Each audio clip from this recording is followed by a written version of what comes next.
Hello and welcome to Pakistan exposed by doctor Mirza. ناظرین، جیسا کہ آپ جانتے ہیں ہم اپنے اس شو میں پاکستان کے اندر غریب عوام کے ساتھ جو ظلم اور زیادتیاں ہو رہی ہیں اس کو بھی ہائی لائٹ کرتے ہیں، اور جو جمہوریت کے خلاف سازشیں ہوتی ہیں اس کو بھی ہائی لائٹ کرتے ہیں، تاکہ لوگوں کو پاکستان کی جو سرکار اور ڈیپ اسٹیٹ ہے اس کا جو جھوٹا بیانیہ ہے اس کو بے نقاب کیا جائے. آج ہمارے ساتھ نامور ہیومن رائٹ ایکٹیوسٹ بصیر نوید صاحب موجود ہیں، جو ہانگ کانگ میں رہتے ہیں اور کئی دفعہ جنیوا ہیومن رائٹ جو کاؤنسل ہے اس کے سیشنز میں یہ شریک ہو چکے ہیں، اور ہیومن رائٹ کے اوپر ان کا بڑا کام ہے.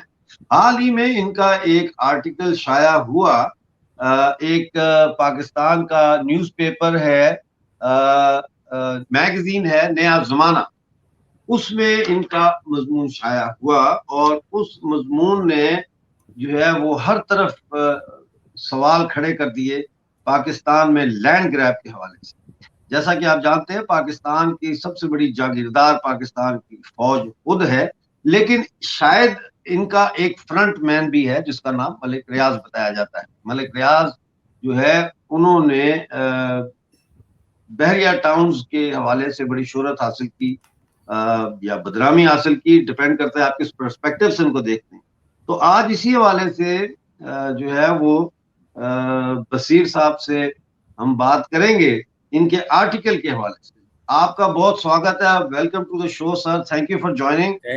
Thank you, sir, for inviting me on بصیر this. صاحب، آپ نے تو ایسے جو ہے وہ اس میں انکشافات کر دیے ہیں کہ ان کو اب پتہ نہیں یہ لوگ کیسے دفاع ان کا کریں گے.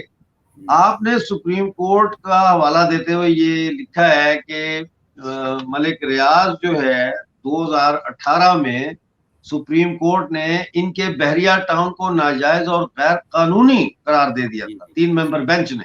جی تو 2018 میں بحریہ ٹاؤن کو غیر قانونی قرار دیا، تو اس سے پہلے یہ کیا کر رہے تھے؟ اور اس میں سندھ حکومت، supreme court, Malir development authority جو ہے وہ کیا کر رہی تھی جب یہ بحریہ ٹاؤن وغیرہ بن رہے تھے؟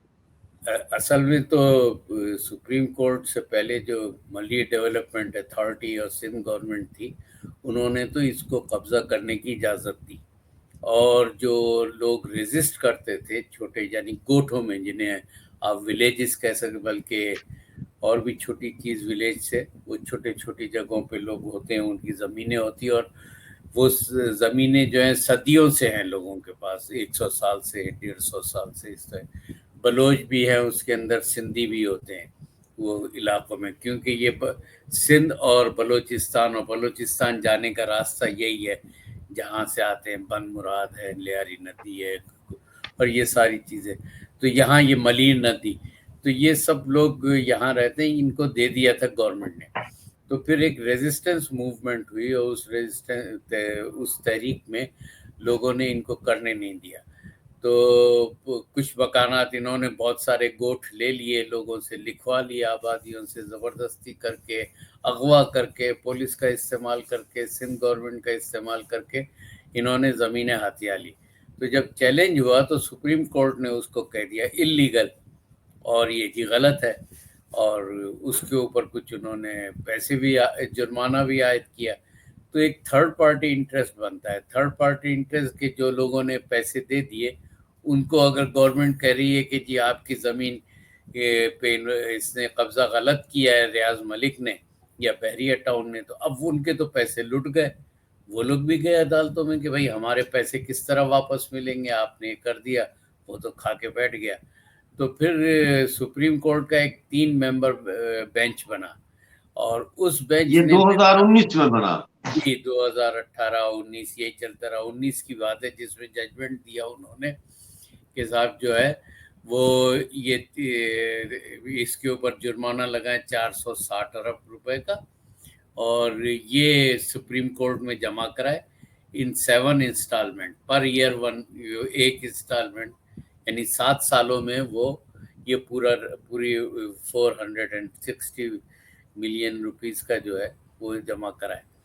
وہ اس لیکن یہ سب جب ہو رہا تھا، دیکھیں بصیر بھائی، جب یہ ہو رہا تھا بحریہ ٹاؤن اور سندھ حکومت، ملیر اتھارٹی، یہ سارا، اور سپریم کورٹ وغیرہ بھی پہلے بھی موجود تھی. تو آپ لکھتے ہیں کہ اربوں روپے کی انہوں نے اپنی جو ہے رقمیں معاف کروائیں. تو جی زرداری سرکار کا کیا کردار تھا؟ کیا زرداری سرکار اس وقت اندھی تھی؟ ان کو نظر نہیں آ رہا تھا کیا ہو رہا ہے؟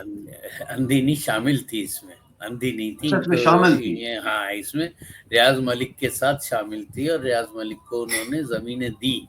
ایک تو آفیشلی دی زمینیں، پھر انہوں نے قبضہ کرنے کی اجازت دی. تو وہ سارے جو ہے اس میں برابر کے شریک ہیں. اور اس کے بعد سپریم کورٹ بیچ میں آ گیا. جب یہ تھرڈ پارٹی انٹرسٹ کا معاملہ ہوا تو پھر سپریم کورٹ کے اندر ٹرک چلے. آپ کو پتہ ہے ٹرک کیا ہوتا ہے بامبے لینگویج میں، کہ صاحب وہ 1 ارب روپے کا ایک ٹرک کہلاتا ہے. پھر کھوکا ہوتا ہے نا جس میں 10 لاکھ روپے ہوتے ہیں کہ جی ایک کھوکا پہنچا دیں گے، بامبے کی لینگویج ہے. اسی طرح ایک ٹرک ہوتا ہے جو اس کا مطلب 1 ارب روپیہ. تو وہ ججوں کو ایک ایک ٹرک پہنچ جاتا تھا. تو انہوں نے پھر اس کو ریگولرائز کیا، انہوں نے کہا یہ ہے اور یہ بنائے. اور پھر اس کو انہوں نے 16,800 ایکڑ زمین کا الاؤ کر دیا کہ تم اس کے اوپر بناؤ. غریب ہاں، جو یہ مارا گیا آپ نے وہ اس میں ذکر کیا ہے کہ انہوں نے 16,800 ایکڑ کی تعمیرات کی اجازت دی، لیکن اس نے 42,000 ایکڑ جی پر جو ہے غیر قانونی قبضہ کیا. بالکل وہی ہے نا سیاں بھائی کوتوال، کہ یعنی یہ کہ کوتوال جب اپنا ہو بہنوئی تو پھر کیا فکر ہے. تو وہ اس کا وہی ہوا مطلب ہے کہ سپریم کورٹ کہیں نہ کہیں، سپریم کورٹ کے جو جج ہیں انہوں نے در پردہ اس کے ساتھ ڈیل کی ہے تاکہ وہ 460 ارب جو اس نے جمع کروانا ہے وہ بانداز دیگر اس کو واپس کر دیا جائے. اس کو تو واپس کر نہیں اپنی جیب میں ڈالا جائے. اب وہ سپریم کورٹ کے اکاؤنٹ میں 460 ارب روپے، بہت بڑی رقم ہے. 460 ارب روپے سپریم کورٹ کے اکاؤنٹ میں ہے. اور وہ جو ہے وہ اب فیڈرل گورنمنٹ کہہ رہی ہے ہمارا کلیم ہے، اور سندھ گورنمنٹ کہہ رہی ہے ہمارا کلیم. سپریم کورٹ کہتی ہے جی ٹھینگا میاں کا، یا آپ جائیں آپ جو کرنا ہے کر لیں، ہم نہیں دیتے پیسے کسی کو. تو اب آپ دیکھیں گے کیسی لوٹ مار ہے اس ملک میں کہ وہ انہوں نے قبضہ کر کے بیٹھ گئے اس کے اوپر. ابھی تو آپ کو میں نے ایک یہ آرٹیکل ہی لکھا ہے نا، اور آپ نے صحیح کا بڑا وہ عجیب سا ہو گیا کہ ہر بڑے اس کے اوپر کالمز آ رہے ہیں، بڑا تبصرے آ رہا ہے. میں بتاؤں کہ میرے پاس دوسرا بھی ہے اس کا، جو راول پنڈی میں کیا نا اس نے، پنڈی اسلام آباد بحریہ ٹاؤن میں. وہ راول پنڈی والے پہ ہم ایک اور شو میں ڈسکس کر لیں جی گے. اس جی وقت جی میں چاہتا نہیں، ہوں. میں صرف ایک ہنٹ دے دوں کہ جی اس کے جی. اندر اس نے 2 ندیوں کے اوپر قبضہ کر لیا، ریورس کے اوپر. یہ جی ہے جی. فوجیوں سے تعلقات اس کے. جی آپ آگے چلیے. اچھا، آپ نے سندھ کے عظیم شاعر شاہ عبد اللطیف بھٹائی کے آپ نے تکیے کا ذکر کیا ہے. ظاہر ہے تکیہ وہ جگہ ہے جو کہ ایک عارضی ٹھکانہ ہوتا ہے ان لوگوں کا، جہاں آپ آف دا شو مجھے بتا رہے تھے کہ یہ بیٹھتے تھے اور پھر وہاں داستانیں بیان کرتے تھے یا شاعری فرماتے تھے، اور پھر لوگ اس کو اوور پیریڈ آف سینچریز اس کو ایک یادگار میں تبدیل کر دیتے ہیں، اور وہ ایک قسم کی ہیریٹیج سائٹ بن جاتی ہے. جی جی جی جی تو اس کو بھی کہتے ہیں کہ ملک ریاض صاحب نے گرا دیا اور اس پہ مسجد بنا کے قبضہ کیا. یعنی یہ بہانہ بنایا کہ میں یہاں دنیا کی دوسری سب سے بڑی مسجد بنا رہا ہوں، جی. اور مذہب کا استعمال کیا لینڈ گریبنگ کے لیے. اس پہ تھوڑی سی روشنی ڈالیں. ہاں یہ جو شاہ عبد اللطیف بھٹائی تھے یہ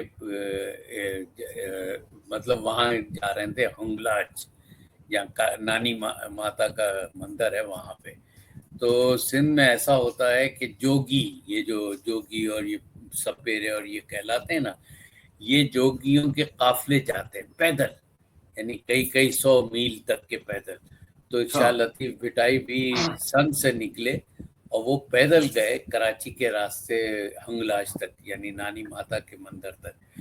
تو یہ ان کا جانا تھا. تو اب راستے میں تو رکتے رکتے جاتے ہیں نا جب قافلہ چل رہا ہے. تو وہ یہ یہاں پہ کراچی میں اس جگہ جہاں بحریہ ٹاؤن کی مسجد ہے یہاں رکے تھے. اور کچھ دن، کافی دن، 15-20 دن ایسے ٹھہر کر آرام کر کے اور مقامی لوگوں سے ملاقات کرنا، ان کو اپنا پیغام دینا، یہ سارا وہ کر کے وہاں رکے. تو اسے تکیہ کہتے ہیں. وہاں انہوں نے قیام کیا. اور یہی وہ راستہ ہے جس سے سسی گئی تھی بلوچستان. اور سسی پنو کا جو قصہ ہے شاہ لطیف کی بٹائی کی نظم میں بھی اس کا ذکر ہے. کوئی سر ہے اس میں، تو وہ بھی یہی راستہ تھا. تو یہ بڑا تاریخی راستہ ہے جس پہ قبضہ کیا، جس کا واحد مقصد یہ ہے کہ سندھ کی ثقافت کو اور ان کی جو روایت ہے اس کو ملیا میٹ کرنا ہے. تو اس شخص نے وہاں پہ لوگوں کو بتایا نہیں، جو دوسرے لوگ ہیں جن کو بکنگ دے رہا تھا، وہاں اس نے خاموشی سے مسجد بنا دی اور اس کو دنیا کی دوسری سب سے بڑی مسجد کر دیا. اب آپ دیکھیں وہ سندھی گوٹ ہیں، بلوچی گوٹ ہے، وہاں پہ وہ ایک پٹھان مولوی کو لے آئے جو جہادی ہے آلریڈی. اب وہ جس وہاں کی جہاد زبان سمجھ ہی نہیں آتی لوگوں کو، اور لوگوں کی زبان اس کو سمجھ میں نہیں آتی. بالکل نہیں آتی، اور وہ وہاں جہاد کا لیکچر دے رہا ہے. تو اب وہ اس نے پورا مذاق اڑایا ہے سندھی کلچر کا. یہ ہے وہاں اچھا، کا. آپ نے ایک اور اپنے اس میں آرٹیکل میں بڑی ایک امپورٹنٹ نشاندہی کی ہے. آپ نے بتایا ہے کہ نیشنل پارک جو کیر تھر ہے، ضلع جامشورو کا جو حصہ ہے، نیشنل پارک جو کہ ایک ورلڈ ہیریٹیج سائٹ ہے، اس پہ بھی یہ انکروچمنٹ کر رہے ہیں، قبضے کر رہے ہیں، اور ندی پہ بھی غالباً کوئی قبضہ کیا ہے. تو اس کے بارے میں جی. بتائیں. اب بات یہ کہ کھیر ایک علاقہ ہے جو نیشنل پارک بنا دیا گیا. یہ کھیر تر اتنا، یعنی اسے انگریزی میں اور اردو میں کیر تھر لکھتے ہیں، جبکہ وہ کھیر تھر ہے. اب یہاں کے پودوں کا، جھاڑیوں کا اتنا کمال ہے کہ اس کے جو جانور کھاتے ہیں تو ان کے دودھ میں وہ خوشبو آ جاتی ہے، ایسے خوبصورت ہے، اور ان کے گوشت میں. تو یہ اس نیشنل پارک کو تباہ کرنے کے لیے یہاں بارہ سنگے ہیں، ہرن ہیں، گائے ہیں، نیل گائے ہیں، بہت زیادہ حیات وہاں پر ہے، اور یہ اس کو تباہ کر رہا ہے. تو اس نے کیا کیا، وہاں پہ پہلے ایک ہوٹل قائم کیا، وہاں مفت کھانا کھلانا شروع کیا لوگوں کو. پھر وہاں درخت کاٹ کے چھوڑ دیے. اب وہ چھوٹے چھوٹے گوٹ اطراف میں ہیں لوگ، وہ بیچاروں کو ایندھن ملتا نہیں، فیول ملتا نہیں، تو گیس ویس تو ہے نہیں، تو وہ لکڑیوں سے بہت خوش ہوئے، تو وہ جمع کر لی. بہت بدمعاشی ہے. اس نے وہاں کے ایک بڑے حصے پہ قبضہ کر لیا وہاں کے، اور اب اسٹرکچرز بنا دیا. وہاں مول ندی ہے، دے تھدو ہے، یہ ان علاقوں میں جو بڑے بڑے ہیں وہاں پہ اس نے قبضے کر کے اپنے اسٹرکچرز کھڑے کر دیے. اب وہاں نہ گورنمنٹ جاتی نہ کچھ. اچھا، ایک تو یہ جو بحریہ ٹاؤن جس کا ہم پہلے ذکر کر رہے ہیں تو کراچی بحریہ ٹاؤن تھا، اب یہ گھس گیا ہے جامشورو ڈسٹرکٹ میں، کراچی کو چھوڑ کر جامشورو میں، دوسرے ڈسٹرکٹ میں، اور کوئی روکنے والا نہیں. اور وہاں پہ آلریڈی ڈیفنس ہاؤسنگ اتھارٹی کے کچھ اسٹرکچرز ہیں، وہاں آبادیاں بن رہی ہیں. تو یہ پورا اس طریقے سے قبضہ کر کے، اور یہ پھر بلوچستان کی طرف اپنا رخ کر رہا ہے، یہ جا رہا ہے. تو یہ اس نے یہاں پہ ایک طریقے سے اب قبضہ کر لیا. اب اس سے قبضہ کون چھڑائے گا سوائے عوامی تحریک کے؟ اور کچھ کر نہیں سکتے، کیونکہ اگر سپریم کورٹ میں جاتے ہیں تو وہ پھر مزید پیسے لے لیں گے، اس سے لے کے کھا لیں گے، اور اس تو کو آپ کو فائدہ. کوئی ایسی عوامی تحریک نظر آ رہی ہے جو اس کا ہاں راستہ بیچارے روکے؟ غریب، ہاں غریبوں کی ہے تحریک چھوٹے پیمانے پہ، جی ہے. اور یہ کہ اس میں کچھ قوم پرست گروپ بھی ہیں، لیکن آپ صحیح کہتے ہیں کہ خریدنے میں یہ بہت ماہر آدمی ہے ریاض ملک، تو یہ خرید لیتا ہے. اب اس کا تو پورا کردار راکشس جیسا ہو گیا نا. ایک راکشس کو تو مارا تھا نانی ماتا نے یہ ہنگلاج کی پہاڑیوں میں ادھر ہی، کیونکہ راکشس پورے ہندوستان میں تباہی مچا رہا تھا، تو وہ اس کو رانی ماتا نے ادھر بلوچستان میں دبوچ لیا یا مار دیا. لوگ سمجھتے رہے مر گیا، لیکن اب آپ دیکھیں پورے پاکستان پہ اس نے قبضہ کر لیا. بحریہ ٹاؤن کی صورت میں یہ راکشس کھڑا ہو گیا ہے ہمارے سروں پہ. تو یہ ہے اس کی پوری سٹوری.